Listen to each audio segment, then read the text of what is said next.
Thank you.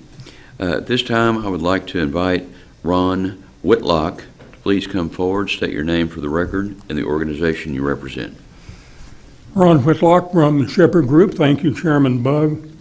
When Interstate Highway 69 shields were improved here to be erected, the late Bill Summers, who was CEO of the Rio Grande Valley Partnership, invited, as it was a small airplane that he had rented to come here to the Capitol, he only invited Steve Taylor, editor of the Rio Grande Guardian, and myself as a TV radio broadcaster to fly up with him from Whitlock here to the Capitol. Now, Bill convinced me, because it was the first time I had done such a thing, as a broadcaster, to speak at this podium. I was speaking to the late TxDOT Chairman Rick Williamson and his fellow commissioners on that day. I joined Drayton McClain, then owner of the Houston Astros, in speaking about the importance of I-69 to Houston and the region.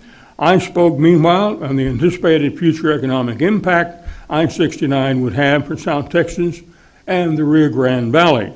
Today, I wish to thank the Valley's own TxDOT Commissioner Alex Mead and the entire commission, not only for the recent $11.7 million TxDOT funds it provided for dock and wharf infrastructure at the port of Port Mansfield. Now, this funds for that particular item was the last necessary piece of an economic puzzle that was going to be ultimately used to transform what was the poorest county in Texas, Willacy County, where I happen to live. Today, I want again to give credit not only to our TxDOT Commissioner Alex Mead, but also to Governor Greg Abbott, also the entire commission, all of you, for doing what many thought would never happen. TxDOT assuming the second causeway project in South Padre Island, basically assuring that it will move forward and will be built. If I may, I'd like to point out that the Port of Port Mansfield's dredging of what's called the cut-through Padre is therefore primarily also a South Padre Island project.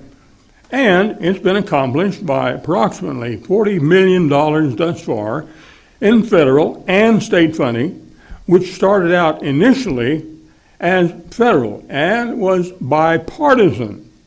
Imagine that.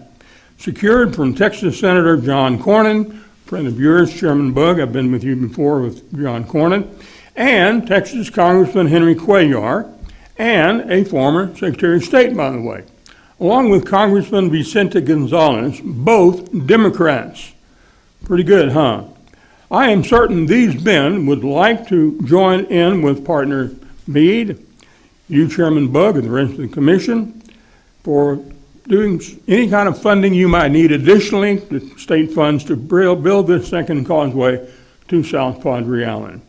Again, gentlemen, my congratulations to you and to Texas Governor Greg Abbott and all his hard-working appointees here on this commission for today's extraordinary accomplishment on South Padre Island. I wore my tie because it would have been me giving you grapefruit today, where I provided watermelon last time I was at this podium, as you may remember.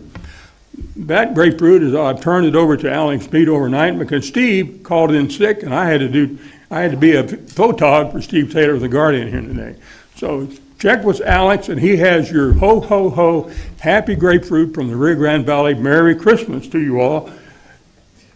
Thank you for letting us come up here and be with you again today. Thank you, Mr. Whitlock. You're welcome.